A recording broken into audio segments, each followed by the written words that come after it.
Hello, and welcome to Bomb Squad Movie Night. I'm your host, Ethan Hawker, and with me I have... I am Tim M. Sullivan. Hi, I'm Austin Zwiebelman. And joining us, we have a very special guest. Hi, I'm Thaliarchus. First Timers Club.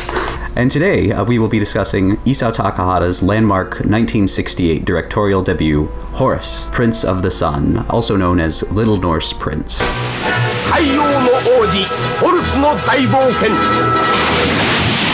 But before we get into that, as always, we want to introduce our guest, Thaliarchus, a professor, a long-time Japanese animation fan, and author of greatest, perhaps only, work of 21st century epic poetry featuring giant fighting robots in Cosmic Warlord Kin-Bright. Thal, I just want to give you a moment to, I guess, sort of plug your stuff, maybe talk about what you do a little bit more. Sure. Yeah, and I should say I'm not a professor of animation, so that's a hobby for me. I know a bit about it, but I don't make any claims to authority. In my day job, I study and teach medieval English literature, and the last couple of years, as another hobby, I've been writing Cosmic Warlord Kin-Bright, which is an epic poem about giant robots. It's a little bit like a kind of gay space opera rewrite of the Aeneid. In some ways, it diverges from Virgil in others. It's influenced by sort of classical epics and by Old and Middle English poetry. It's influenced by some anime like Space Runaway Ideon and Simoon.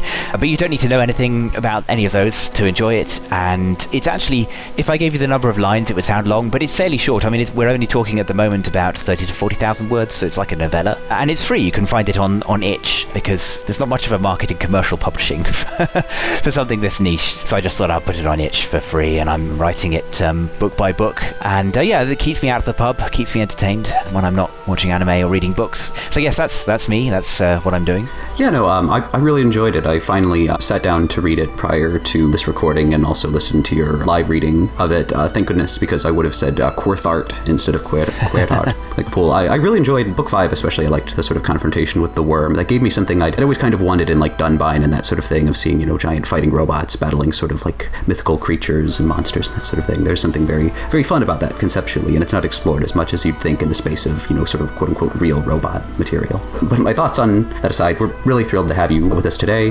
especially since we'll be covering such a special historic work of Japanese animation, the first of many collaborations between future Studio Ghibli co-founders Isao Takahata and Hayao Miyazaki, a collaborative effort with chief members of the animators union at Toei, featuring a murderer's row of talent, including the aforementioned Miyazaki, Yasuo Otsuka, Yasuji Mori, Yoichi Kotabe, and Oreko Okuyama, among countless others. Takes a village, as Horus demonstrates. Produced over the course of 3 years at a time when other Toei films took only 8 months to complete, featuring a cast with an unprecedented level of depth in the realm of theatrical anime, the first sort of theatrical Gekiga anime, with a then record-breaking 150,000 animation drawings. This loose, but still daring in its way, adaptation of Ainu folklore remains a real marvel, despite the meddling and revisions imposed upon it by Toei higher-ups. Been absolutely one of the most significant films ever made, I think, even beyond, anime films or animated films. It's incredibly important. But sort of that context set, that ground laid, I would like to sort of celebrate the work of Isao Takahata, the great director who we tragically lost in 2018. So what is your favorite film from director Isao Takahata? Starting us off, Tim, do you want to go? Sure. And this is, I guess, kind of an easy answer, but I think it's deeply important to talk about Grave of the Fireflies. Probably second only to Schindler's List as being like just one of the most deeply sad and dark World War II films I've ever seen. It really recontextualized a lot of things about World War II that as an American I was not brought up to really consider, like just how badly we just decimated things over there. It's just a really great, important film, really realized and tragic characters. Just a very important movie from a very important director. Yeah, no, I particularly enjoy those sort of takes on World War II. I mean, enjoy, is maybe a strange term to use there, but it is nice sort of highlighting the horrors of this sort of thing. Barefoot Gen falls into similar ground, obviously, though in a messier sort of way that I appreciate in its own respect. What you doing? Making a grave. Mama's in a grave, too. But Austin, favorite film from Isao Takahata? I do think that Takahata is a little bit like Christopher Nolan in the sole respect that he has one film that's just understood by everybody to be better than the rest. Of course, I'm talking about his 1987 documentary feature, The Story of Yanagawa's Canals. The best thing Nausicaa ever did for film canon was give Takahata the chance to spend money from its profits on a nearly 3-hour film about waterways. Now the waterways of Yanagawa are recovering due to the awakened consciousness of the people. Whether it was the West going east or the East going west, they all used this very same waterway. But in seriousness, in recent memory, I'm deeply unprepared for this. I've only ever seen Horus and Kaguya. I saw Grave of the Fireflies 10 years ago and can't remember it properly. So I've only seen sort of the bookends of his feature film career. And comparing the two for quality, I'd certainly say the extra 45 years of practice certainly helped.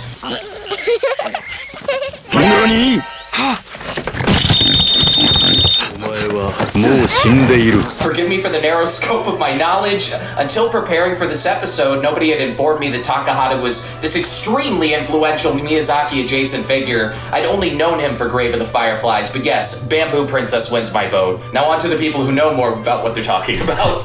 No, I think that's completely fair. Princess Kaguya is a wonderful film, very gorgeous. The sort of pushing of aesthetic boundaries in terms of like texturing and that sort of thing becomes something that he's very invested in, and I think that's a really good culmination of, you know, something he was clearly trying to do, maybe to lesser effect in like My Neighbor the Yamadas. And now, Mr. Yamada will offer his congratulations. Make sure you don't forget your notes. Here. Huh? Cucumbers, carrots, half a pound of beef. But no, I think it's really exceptional film and a completely legitimate sort of fave. But Thal, what is your favorite Isao Takahata film? And it's a good question. It gave me pause, and I think it's hard to choose between two, and one of them is the Tale of the Princess Kaguya, which I took a friend who had never seen any anime, any Japanese cinema, I think, before, with me to see that when it was screening in the UK, when it sort of came out internationally, and it was definitely one of those film screenings where you go in at 7 p.m. and come out a slightly different person. Having seen it, really an extraordinary film, artistically an extraordinary film, I think, for its emotional impact on many people, and it's hard to imagine leaving a better capstone on a career. I can't, off the top of my head, think of a figure, at least in anime, who has kind of gone out on quite the same sort of, and here is a full stop to an extraordinary, and actually I think he had a producer role on The Red Turtle, but as a director, at least, a remarkable capstone. The other one, though, is 𝐲𝐿 the Cellist, which is not a well-known Takahata work. I promise it's not just a hipsterish sort of preference for obscurities that has me liking it. It's short, it's about an hour long, it's an artisanal film. By and large, there are 2 animators. It's a very small production. There are some lovely moments of animation in it, but it is also, in some ways, a sort of, it's not a constant sort of flourishing showcase of movement. It's very measured, very crafted. Took about half a decade to make. It adapts a short story by Kenji Miyazawa, the author of Night on the Galactic Railroad, which has also been adapted into a grander animated film. And 𝐲𝐿 is just this lovely gem, this kind of quite small but brilliantly formed fairy tale about craft and music and process, which I happily recommend to anyone to whom those things sound interesting. So yeah, couldn't quite choose between those two, but I would pick those two as his works that I have the strongest emotional attachment to. Those are both wonderful picks, you know, sort of opposite ends of the spectrum, I suppose. I mean, both are, you know, more intimate in their way, but 𝐲𝐿 is, you know, again, like, as you said, a very small production, but intimate in that way. I think it reflects sort of Takahata's background as less of as a non-animator in a lot of respects, and in a good way. I mean, going to see Princess Kaguya is like seeing an orchestra, and watching 𝐲𝐿 is like having a cellist come to your house. チェロが遅れた。それから講師君、表情ということがまるでできていない。 No, I think those are both wonderful picks. It is hard to pick one because his filmography is so eclectic, which is why I'm going to have another, maybe hipstery answer, I suppose, in my own right. My favorite Takahata film is another pre-Ghibli work. It's the delightful slice of life film, 𝐿 𝐷𝐸 the Brat, which is this really endearing comedy about this relatably dysfunctional family that conforms to a more episodic structure that I feel really suits Takahata's style of filmmaking. It's very little wonder that it transitioned into a television adaptation so neatly. くそ、こんな店潰したら。あり？何息があってんねん、チンピラ。あ、てっちゃん。てっちゃんやと？ Chie especially is a tremendous part of this. This sort of put upon angry, self-serious little girl, in a way kind of a modern, like Taisho Anne is a way of describing it, I suppose, from Anne of Green Gables, but, more silly. But she's still allowed a range of emotions that reflect an actual child. She can get emotional, she can get sad. She's dealing with parents who are constantly on the outs and are separated. Not a dead parent, but just a separation, which is, very relatable. And something you don't see explored quite so much, particularly in animated filmmaking, that really brings together this film, which is often very funny. Like it's often crass comedy. There's a scene where a cat has one of its testicles demolished in a duel with another cat, but it's funny. It's fine. They're rendered as just two simple circles. All that combined with these really expressive animation and fun designs that manage to be appealing, even cute, while being less like conventionally beautiful, culminate in a really special sort of movie. Though again, that is sort of a description that could be levied at much of Takahata's filmography. But going into that, sort of exploring the range of what would be, let's go back to the start of both Takahata's filmography and our experience with it. What were your expectations going into Horus, Prince of the Sun? Tim, would you like to start us off? Yeah, so this is a movie that I've been meaning to see for a while. I did want to go see it at the anime thing that the High Point was doing recently, but sadly was not able to make it out for that screening. Look! Hilda sings and then everyone starts to disappear on us. Why should the two of us have to labor alone? I'm leaving. But it's one that's been on my radar for a while, and I've been wanting to watch more of 60s, pre-60s animated films from Japan, because I do like seeing some of the stuff that kind of predates or is right around that time of the dawn of the sort of anime style that Astro Boy kicked off. I had seen The Little Prince and the Eight-Headed Dragon a few years ago, and really loved the different style of animation presented there. So I was excited to see something coming out around that time from an extremely prolific director. No, absolutely. Those Toei Golden Age sort of films from 58 to 71, technically. I want to say 72 for me, because I consider the second Puss in Boots film, Three Musketeers in Boots, to be sort of the capstone on that unconventional take. I just really like Okayama's work on that one, sort of the rounded designs. But the whole stretch there of Golden Age Toei films are all really remarkable, even the sort of B pictures, such as they were. So it is a joy to revisit, especially this one, which is sort of arguably the cream of that crop of already wonderful, distinct sort of films. Austin, what were your expectations going into Horus? Like Hilda in this film, I had two beasts pulling me between opposite stances. On one hand, this movie took 3 times as long to make as the average animated film back in the day. It used the most cells of any animated film to that point, had the largest budget of any Toei animation up to that point, I think I heard, and key people who worked on it would go on to become anime legends. But on the other hand, this was made half a century ago by a bunch of young people who were inexperienced with feature animation, and it's forever sort of locked in an unfinished state with certain sequences reduced to glorified still frames because of the damn Toei bosses. And even at a mere 1 hour, 22-minute runtime, these anime episodes we've done have taught me that's more than enough time to run into pacing issues. In short, I was either expecting to witness the genesis of all those Ghibli films that I cherish, or a movie that can mostly only be appreciated in a historical context by avid fans of the famous folks who worked on it. I think that's a completely fair fear in its way, first-time director on a very messy production. I think it bears those scars in its way, but whether or not they severely impact the film is certainly something I'm sure we'll discuss. Look at us! We're flying! It's Hilda's! Her medallion! She betrayed me! But Thal, what were your expectations upon first viewing? Yeah, it's a good question. It's a very long time since I saw this film for the first time. Must have been, I think I was an undergraduate student when I watched it for the first time, and I don't remember much, to be honest, about what I expected going in, but I think at the time it was the earliest anime that I'd seen.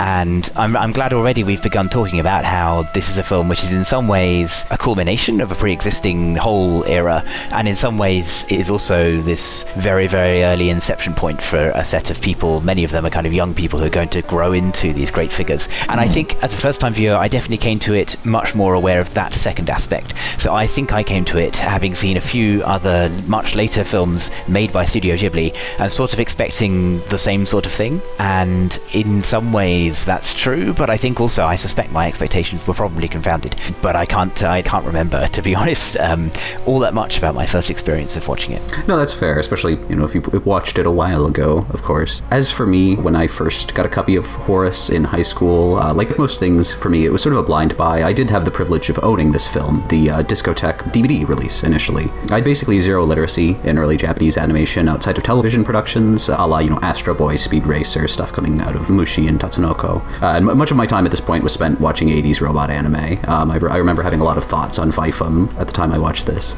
Approaching it, I knew vaguely of the creatives involved in its making, Takahata and Miyazaki, but otherwise, my initial viewing was fairly revelatory in a lot of ways. It sort of led me down a rabbit hole of research and that sort of thing, but I will get into that upon the next question, which is our overall thoughts upon viewing the film, things that stood out to you, and how it holds together. Tim, again. I did have a good time checking this out. It's definitely a lot different from the post-Ghibli stuff that Takahata was doing. I think it's definitely a lot rougher than his later works, but I mean, of course, it's a first feature. Your style's going to get a lot more refined as you go on, and especially working closely with all of these prolific people. But it was a really neat starting point for Takahata. What century is this, Well, speak up, boy! It feels less like an anime movie and more like sort of a classic animated film. Like it's just this sort of story of this boy hero who is dealing with these titanic monsters and these sort of grandiose adventures, which is fun. As Austin alluded to, I think that there is some issues with pacing. There's a lot of kind of waiting around for stuff to happen, but I had a good time with it. I enjoyed the characters. There's a lot to like about it. Back to you, Ethan.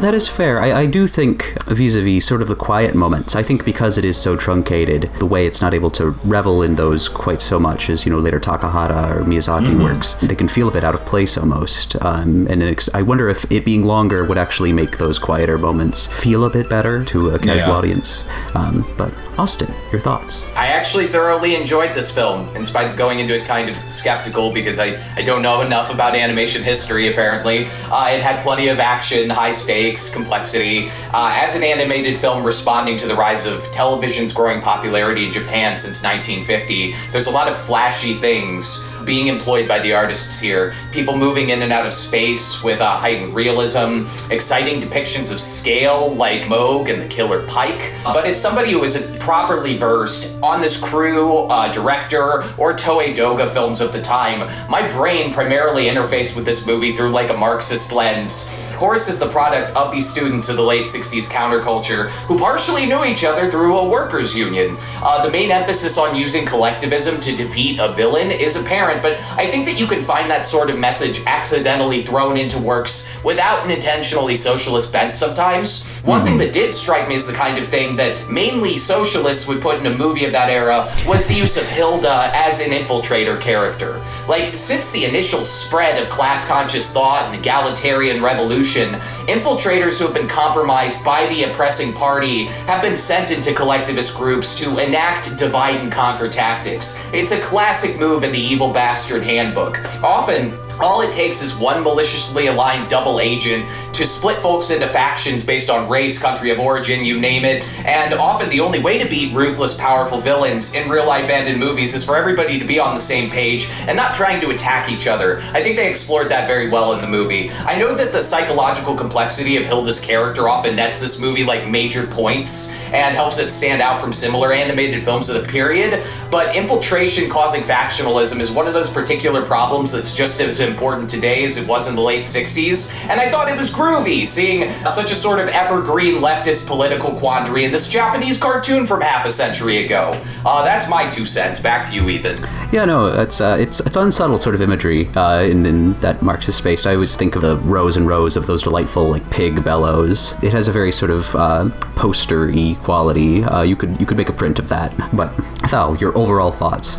Yeah, I'll try to be concise. First of all, and broadly, this is a film that I like. I've liked it for a long time, so let's get that out of the way. Things that struck me on this viewing, and I think that are interesting because I hadn't necessarily remembered them as much, and then that might be interesting, is how action-led the beginning of the film is. So there's a good 15 minutes of contiguous peril at the beginning of this film. Although there are pauses later, it's definitely pitched for a family and child audience, but it doesn't have the sensibilities of a 21st century children's film.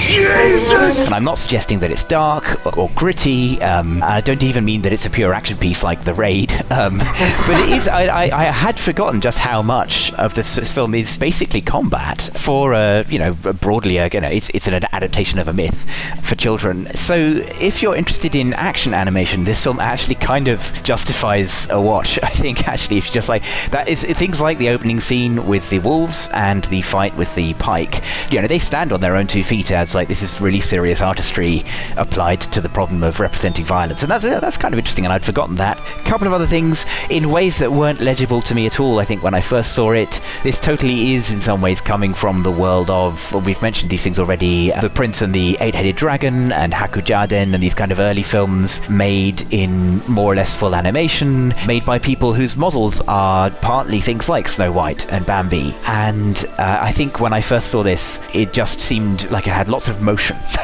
which is a very crude way when I was younger, of summing up that it's an attempt at a full animated film, which, except for a few sequences, mostly works. The other aspect, I think, that struck me is how mythic it feels.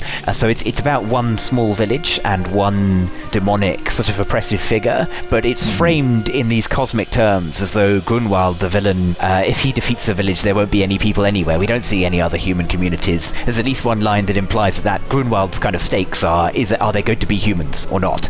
And Hilda has this kind of interiority, and I'll get onto that in a minute. Horus kind of doesn't have that much interiority. I don't think that's a problem for the film, and I think that kind of comes from this sort of mythic aspect that the hero is just there doing hero stuff, and that's not a problem for the plot in the way that it would be if it was going for a more novelistic approach. And another aspect of the film that actually comes both from coming from a world of things like where people have been watching Disney films, but also comes from being a myth, is that the talking animals are just assumed to be normal and naturalized, totally normal background element, as in a myth or an animated feature of that era. And the final thing I was struck by was how much screen time is actually spent on Hilda's point of view. Something between a third and a half of the film is sort of Hilda's story, and that includes a bunch of scenes which don't involve Horus or Holz. And you can see why Hilda is this really significant, I think, character for looking ahead to other anime films, not just for female characters, though also for them, but also just in terms of like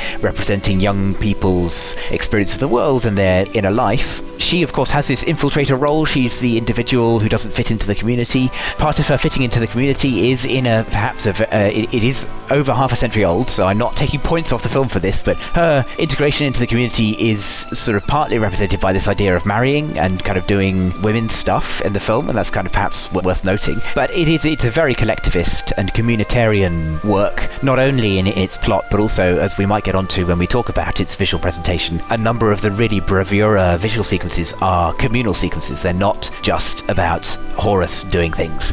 They're about the people collectively doing things. And I was aware of that, but it came through even more strongly seeing it again. So sorry, there's a bunch of different things there, but those are the things that stuck out to me on this viewing. No, I think those are all wonderful remarks. I think the mythic sense, it evokes something like Hercules or like 𝐓𝐴𝐞 𝐆𝐫𝐞𝐚 or something like that. These sort of strong men, but not in necessarily in the sense that they're mighty warriors, not in the sense of like just sheer power, of like a Superman kind of figure, American comic book sort of thing. And I think Horus fits that well. He's a bit more angry than many succeeding sort of Miyazaki protagonists in particular. There's a great deal of Conan in him, despite Conan being a lot more devil-may-care. But they managed to integrate the animal characters very well, despite a lot of those being sort of mandated by Toei editorial, even if it does result in them picking on them a lot. Shoutouts to the moment of the owl that as he's just blasted by Hilda's sword and it just explodes in a flurry of feathers. Speaking of violence against animals, which happens a lot in this movie. I saw this in theaters as part of a theatrical screening that I spoke in front of, which was a great honor. It was the first speaking engagement I'd ever had, and my mother went to attend. My mother famously loves dogs, so this film's cold open was no fun for her. But engaging on a bit more of the like substantive points, particularly like Hilda's integration in the society, I think I do kind of view this film a lot of the times in conversation with later works. A little bit of Conan, certainly, and Miyazaki is no stranger to centering those small communities. You even see that in Nausicaa. But of course, Mononoke, Princess Mononoke, is sort of, in a lot of ways, it feels like sort of a response. It's like doing Horus right, so to speak, but not just really doing it right, quote unquote, adding a lot more of his later sort of ecological concerns and differentiating the factions a bit further, shifting away, because he did have that tendency to sort of like center a single villain that you see sort of fade away following Castle in the Sky. So it is great seeing it as a development. I can't help but view this as a Miyazaki picture too sometimes. I know he was heavily involved in the script writing and that sort of thing. My understanding is that it had a fairly, not totally, but fairly flat structure among its core creative set. If you look at the list of films that Takahata directed and read across to those that he wrote as well, for example, this isn't one that Takahata wrote, and he was brought onto the project by, I think it was 𝐓𝐡𝐞 who insisted. So his fingerprints are definitely there, but I think it is a film where it kind of makes sense to think about the team making it very appropriately to its themes, and that may well include Miyazaki's fingerprints. Absolutely, yeah. Absolutely, it's sort of a collaborative work. It began life as, funnily enough, an adaptation of Taro, the Dragon Boy, when 𝐓𝐡𝐞 was brought on board. That was the first script they submitted, and it was summarily rejected before it was shifted into an adaptation of the Sun Over Chikusanni, which is an Ainu sort of folk tale adapted from the Yukar, which it was going to be an adaptation very specifically of a puppet play rendition of that story, which was a very interesting decision on Takahata's part in particular. But, obviously he's not credited as the writer, and everyone's contributions are felt. Miyazaki's maybe a bit more prominently because Miyazaki was notoriously invasive on this production. He would muscle in on story meetings and was very defensive of his artwork. You can usually tell when he drew something in this film because the lines are very rough, because 𝐓𝐡𝐞 didn't correct his lines at all. That opening is a great example of that. That was sort of a long response that got into several of my overall thoughts, so I'll try to keep my own answer to this question brief. For me, it was, as expressed previously, a revelation of a film. I was pretty immediately struck by the quality of its animation, the severity of its cold open. You don't hear any music in this film until the strap on Horus's axe snaps, and you hear that sting as everything becomes horrible, and Horus will surely die until he's rescued by the awakening giant in Moog. It's a hugely personally significant film in terms of getting me into animation. I think the first animator figure like Miyazaki, or even director artist like Tomino, that I was ever studied, I was ever particularly interested in as an artist was Reiko Okuyama, in part because of Benjamin Ettinger's essay on the DVD release of this film, which is a great essay. It's worth seeking out. So in terms of personal formation, great, love it. But the actual film itself is really a marvel. There's a certain amount of really good editing in here too, particularly, as previously mentioned, those audio cues. I love when Hilda is standing in the middle of a field and she pulls the knife from her headband and cuts it, when the audio just cuts out right when she does that action. There's a couple of those where they just cut the audio, and it's so effective. And just the characters, Hilda is obviously the standout, sort of slightly informed by the character of the bandit girl who sort of steals the show in Lee Adamov's 1957 film The Snow Queen, which was well loved by the Toei animators. She's the one that people primarily remember the film for, I think, the subject of much academic discussion.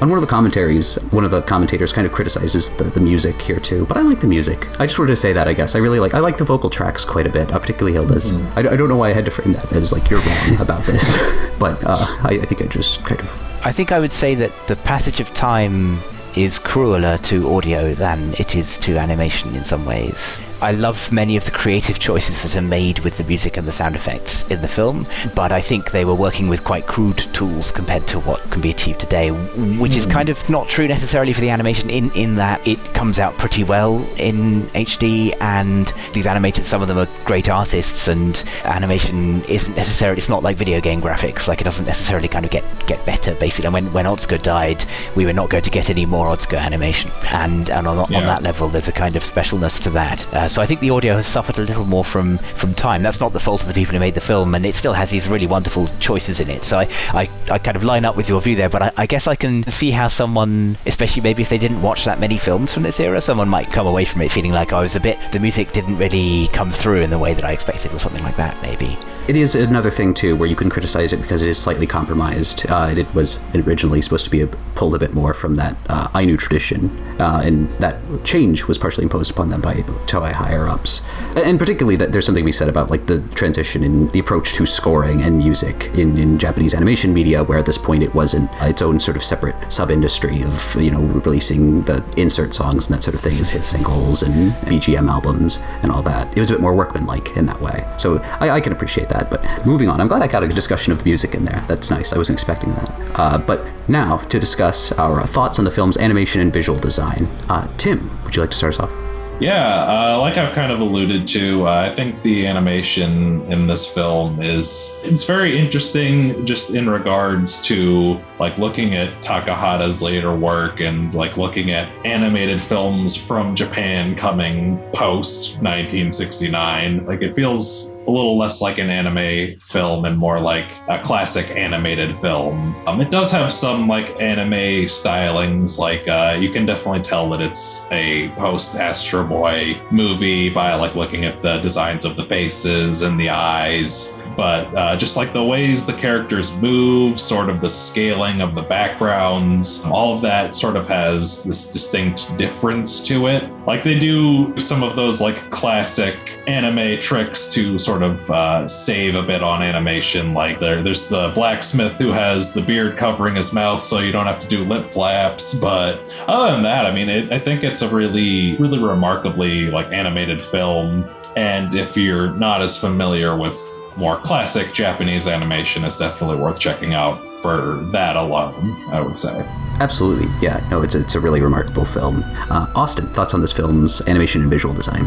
When are we getting a Horus 4K release? We got a 4K release for Belladonna of Sadness. Can we please get Horus in 4K? I want to start on like an irreverent note. I want to bring up the sequence where Toto the owl tells Horus about Hilda's true nature. The way they chose to animate Toto as this sort of jittering creature, quickly alternating between aggressive poses, was deeply funny to me. For me, still to bang on the same drum, the most striking thing in Horus, besides the sort of showpieces like the giant rock man or the giant ice mammoth, was just how consistently people move in Z-space. The main weapon that Horus uses before he becomes the Prince of the Sun with the sword, his sort of yo-yo axe tied to a rope, really emphasizes the animator's drive to incorporate depth into their compositions. He often throws it very far away and at super funky angles, and animating the rope in general, I'm sure was no walk in the park. But yeah, it seemed like a really badass way to distinguish the movie from the limited animation of television, effortlessly moving characters in and out of the frame the way you would in like a live action film or a computer generated animation,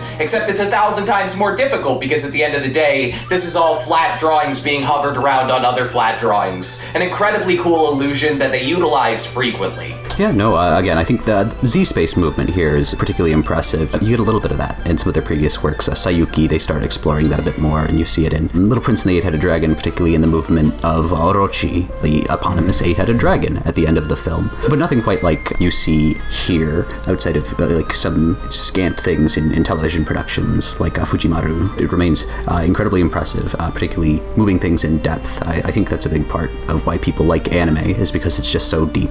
Thao, your overall thoughts on this film's animation and visual design? It's a great topic to think about. One reason Takahata is a very interesting director is somewhat paradoxically precisely because he didn't come up as an animator. He read, I think, French literature at the University of Tokyo, which is perhaps the most prestigious university in Japan. So he came up through the craft of words rather than images, and his films therefore often have aspects of their visual styles strongly determined by someone else or several other people, as I think is the case in Horus. So if you're interested in tracing his career, like that's one of the really fun things you can do with this film and his other films, is kind of explore how he isn't stamping his imprint quite so much on each individual image as some more interventionist directors might do. This was a real landmark for Japanese animation at the time, and Ethan can come in and probably give more detail to that, but one thing I know is that the fight with the giant fish was one of the first really obvious and noted feature film examples of someone playing around with controlling the frame rate of the animation. So doing some things on 3s, some things on 2s, and some things on 1s, so having more or fewer frames in each movement, so as to give impressions of speed or weight or slowness. So we're actually, when you see this film, when you see that scene, you're seeing a technique being demonstrated at a high level in ways that many other animators were going to watch within, the following decade and start thinking, actually, I could have a go at that.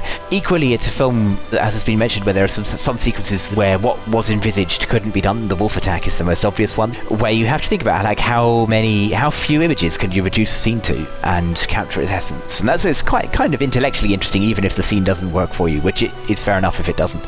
And my 3 favourite shots from the film are third at the end, from Grunwald's point of view, looking up when you realise that he's about to be defeated by the sun shining off primarily the sword, but also the spear tips, the harpoon tips of the villagers, which is a wonderful collective image, a wonderful image of collective power. It's a wonderful payoff for the film's title and the mythological idea of, what does being Prince of the Sun mean. Wonderful in some ways because it's mundane. There's wonderful, immediate, unexplained magic in this film that isn't really necessarily magic, it's just the sun catching at the right angle, and which is kind of beautiful. My second favourite is when Horus is climbing the cliff early in the film, and he climbs the cliff and the camera jolts up to show you that the reason that his axe has lodged and let him climb the cliff at all is Grunwald's holding it, which is a wonderful jump scare. I've remembered that shot ever since I first saw the film. It's really, really good. If I saw that when I was 5, I would have been genuinely quite upset. And my very favourite is Hilda emerging from the storm to help Flip and Koro in the snowstorm when everything is falling to pieces at the end, which is obviously a really important moment for her character. And I don't know, I find that image of the newly compassionate villain emerging from the murk personally very moving in ways that I'm not sure I can articulate. So there are 3 things that for me are real highlights of its presentation. Oh, yeah, those are all wonderful shots. I'm so glad you mentioned the pike battle, because I was going to bring it up if nobody else did, because it is such a wonderful piece of animation, following on that grand tradition of Toei features having some sort of aquatic battle. The salamander battle in Magic Boy / Ninja Sarutobi Sasuke is a personal favorite. I love that one a lot. I think the pike battle is actually still my favorite, but that particular one is one that is less discussed, and I still like a lot. Discussing this film's animation as a whole myself, it's great. It's really good. Ryota Fujitsu confirmed this in the storyboard book for this film, the storyboards being created by Yasuo 𝐓𝐡𝐞 primarily, though surely with commentary by the rest of the crew, is that this film is the first animated Japanese feature to be produced entirely using Xerox, or the tracing machine, which meant you could get a lot more detail in there, and it retained a lot more of the original creative's line weights. This isn't super noticeable in everyone's artwork, but especially Miyazaki's in that cold open. The whole film is full of these tremendous feats of animation and design work. The whole cast was designed by committee, ostensibly, by each of the animators. There's attribution for each of the different character designs. Horus was 𝐓𝐡𝐞. Hilda, famously, is designed by Yasuji Mori, and Reiko Okayama did a number of designs for her.